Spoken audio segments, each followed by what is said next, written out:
Welcome to the channel. Today we should talk about broody chickens.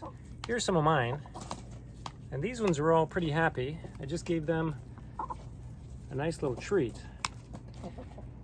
But I've got one Fennel, and she's been broody for about a week now. So I'm gonna go through some strategies we've been implementing, and previously they were successful. She's been a little bit resistant. So let's go have a look at Fennel.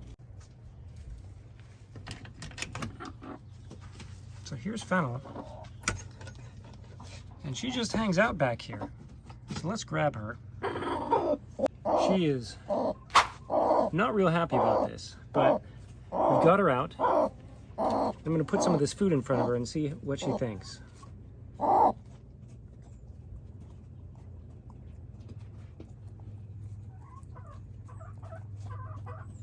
she's got some tomatoes in there, some blueberries. I've got some cilantro in there, just trying to entice her to get out of this box. Although you can see in there, we've got some eggs in there. So she keeps going back to this spot and trying to, well, incubate them, right? But this is the most she's eaten, so that's encouraging to me. At least we're getting some nutrients in. I've been pulling her out a couple times a day, hoping one of these times she'll actually stay out.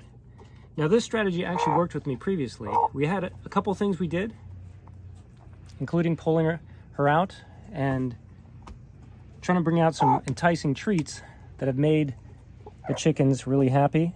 And it worked really well. I'd broken the other one in about a day and a half. One of the other strategies was actually put a bucket in this spot so the chicken couldn't get back into the same box. Another strategy is actually an ice pack right on their lower abdomen. I think cool them down, right? But she's doing great right now.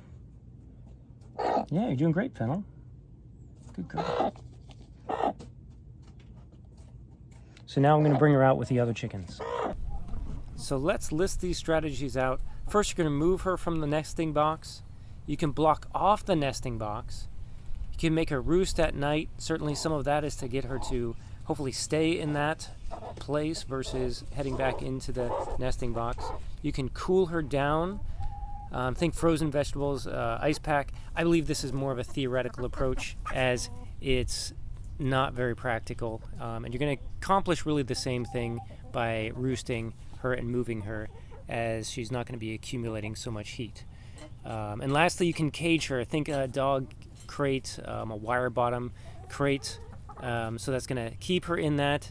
And major thing with that is making sure we don't have any bedding materials. So if you're going to leave it inside, let's say your enclosure, like I have here, then I would put it onto some 2x4 or something like that to raise it up. Or you could also even just move it completely out, put it onto a garage floor, something like that. That's nice and cool anyway. And that should help break her of that broodiness.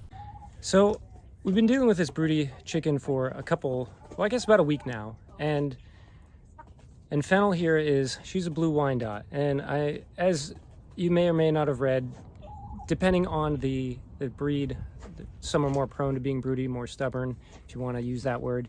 The last time we had this, it was a Buff Orpington, and actually it was one of these gals right here. That's Saffron, and over here, that is Ginger, if I can get her into the frame. It was actually Ginger here that was the broody one then.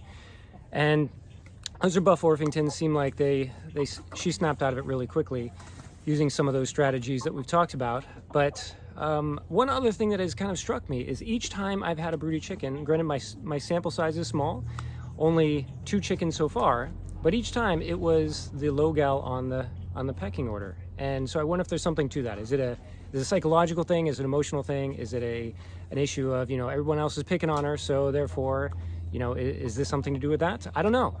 But I'd be curious if you've had any experience with the broodiness, and let me know if you've had any successes and what worked for you. Also, if you noticed some oddities, such as like I've noticed with these two, I'd be curious. Leave us a message in the comments below, and I hope to see you soon.